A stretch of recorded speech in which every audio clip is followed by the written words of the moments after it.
Hello. Today's presentation, ClinicalTrials.gov, Does Your Study Need to be Registered?, includes information gathered and developed by Lynn Jagodzinski, Clinical Research Regulatory Administrator with the UB CTSI, Jacobs School of Medicine and Biomedical Sciences. I'm Alexis O'Brien, a Clinical Research Facilitator at the University at Buffalo CTSI. In this 15-minute presentation, I will discuss when and why the ClinicalTrials.gov registering and reporting system was established. I'll also talk a bit about the types of research that NIH considers clinical trials. Finally, I'll discuss different agencies that require the registration of clinical trials on ClinicalTrials.gov and the consequences of not registering the study on the website.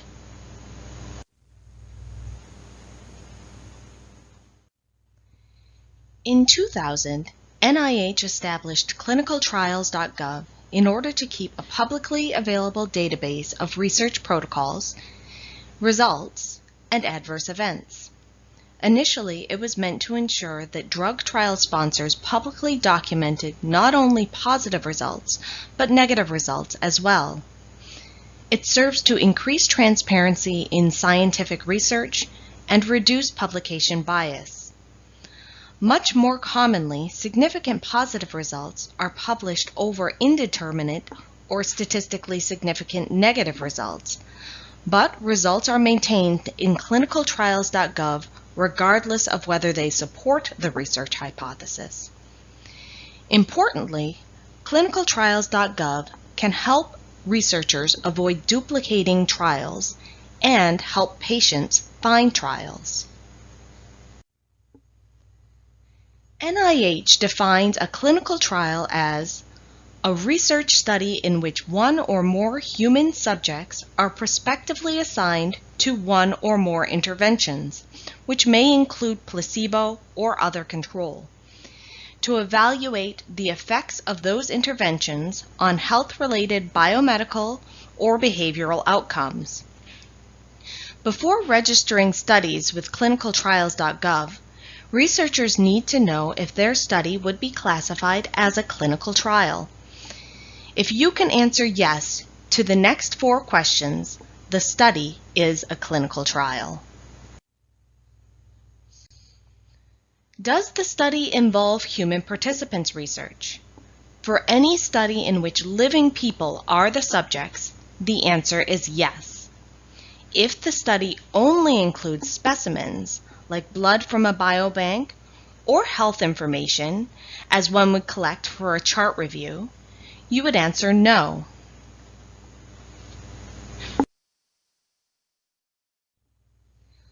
Are participants prospectively assigned to an intervention? It is important to note that this can involve drugs or biologics, but it could also be research in which participants are asked to engage in a behavioral intervention. For instance, reading a short story on accountability as part of the research. Being prospectively assigned to an intervention does not necessarily mean there is an intervention versus a control. If the research involves asking the person to do something, you are prospectively assigning them to an intervention.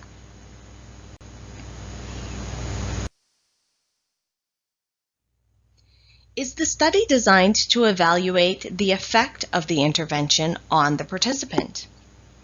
If we consider the short story on accountability research, if the participant reads the story and were asked to call the researchers the following day, with the researchers measuring whether the participant called, or if they called on time, this study would be evaluating the effect of that intervention.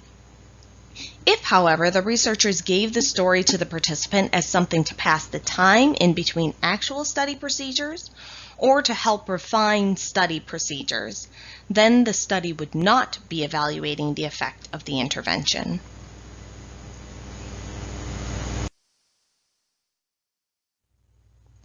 Lastly, Is the effect being evaluated a health-related biomedical or behavioral outcome?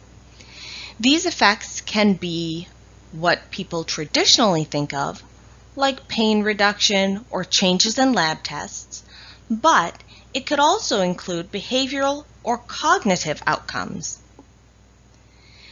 Now that we have answered yes to these questions and know that we have a clinical trial, we still need to determine if the study must be registered with ClinicalTrials.gov.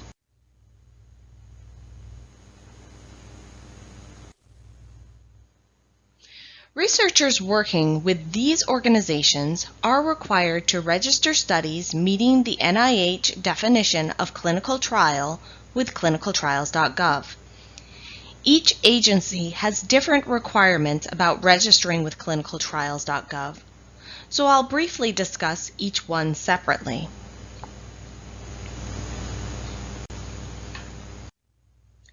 NIH requires any clinical trials receiving their funding to register and report results on ClinicalTrials.gov.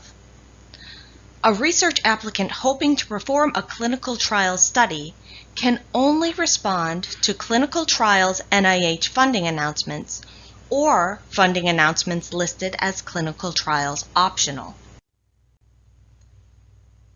Even if your study is not NIH funded, the FDA may still require registration on ClinicalTrials.gov. All applicable clinical trials must be registered and results reported on ClinicalTrials.gov. ACTs are controlled clinical investigations of a drug or biomedical device that is subject to FDA regulation, other than Phase 1 investigations. ACTs do not include small feasibility studies or pediatric post-market surveillance. If you are unsure if your study is an ACT, answer the next 3 questions to find out.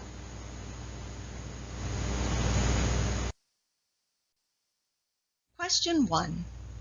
Ask yourself if your study evaluates any drugs or devices regulated by the FDA. If so, consider whether your study is a Phase 1 drug or biological study or a device feasibility study. Phase 1 trials are designed to help researchers understand the basis of a disease or disorder and find ways to treat it. Phase 1 research is performed on human or animal tissues, cells, animal models of disease, or computer-assisted simulations of drug or device action in living systems. Question 2. Is your study anything other than Phase 1 or feasibility research? If so, you would then ask question 3. Does your study fall under any of these categories? At least one study facility is in the United States, or the study is being conducted under IND or IDE, or the drug, biological, or device is manufactured and exported from the U.S. Answer no to any of these questions and your study is not an ACT. But if you answer yes to all, your study is an ACT. The FDA mandates that all applicable clinical trials be registered and results reported on ClinicalTrials.gov. If you are conducting a clinical trial and suspect that you would want to publish the results in an International Committee of Medical Journal Editors journal, the trial should be registered at ClinicalTrials.gov before beginning the study. ICMJE.org provides a listing of journals that have publicly committed to following their recommendations. For clinical trials that involve medical care paid through Medicare or Medicaid, the NCT number is needed in order to process claims. All PCORI-funded research must be registered. PCORI-funded clinical trials should be registered with ClinicalTrials.gov. However, not all PCORI-funded research meets the requirements to be registered on ClinicalTrials.gov. So, researchers need to register those studies with one of a number of other accepted databases for the registration and reporting of research. Researchers can face negative consequences if they neglect to register a clinical trial with ClinicalTrials.gov. If an NIH-funded clinical trial is not registered, it can result in loss of NIH funding for both the principal investigator and their institution. Journals that follow ICMJE recommendations will not even review an article submitted for publication if it is not registered with ClinicalTrials.gov. And without a valid NCT number, Medicare and Medicaid will deny claims related to a clinical trial. There are a number of steps taken by the FDA if an applicable clinical trial is not registered or results are not reported with ClinicalTrials.gov in accordance with FDAA law. The researcher receives a pre-notice letter and should correct the error within 30 days. During this 30-day window, the non-compliance is not reported to ClinicalTrials.gov. However, if after 30 days the non-compliance has not been corrected, a notice of FDAA 801 violation is documented by the National Library of Medicine within ClinicalTrials.gov and to the study's responsible party. The responsible party, once again, is given 30 days to correct the non-compliance. If after that time the act is still in non-compliance with FDAA law, it will result in public notices, civil penalties up to $10,000 a day, and both the study and institution can lose funding. I hope that this presentation has increased your understanding of how ClinicalTrials.gov can improve the quality of research, and you are prepared to identify studies that fit the NIH definition of clinical trials. You can name agencies that require the registration and reporting of clinical trials with ClinicalTrials.gov, and the penalties one might face for neglecting to register and report clinical trials. Both the ClinicalTrials.gov and NIH websites have checklists and additional resources to assist you in determining if your research should be registered with ClinicalTrials.gov. We are also continually adding educational materials to the Clinical Research Office website, including upcoming topics like how to register at ClinicalTrials.gov. If you are planning research studies, including clinical trials, please feel free to contact Lynn Jagodzinski or Jaanimägi at the CTSI with questions. They are the experts who can provide you guidance as you navigate the system. Thank you for giving your time to learn about when and why to register for ClinicalTrials.gov. Have a nice day.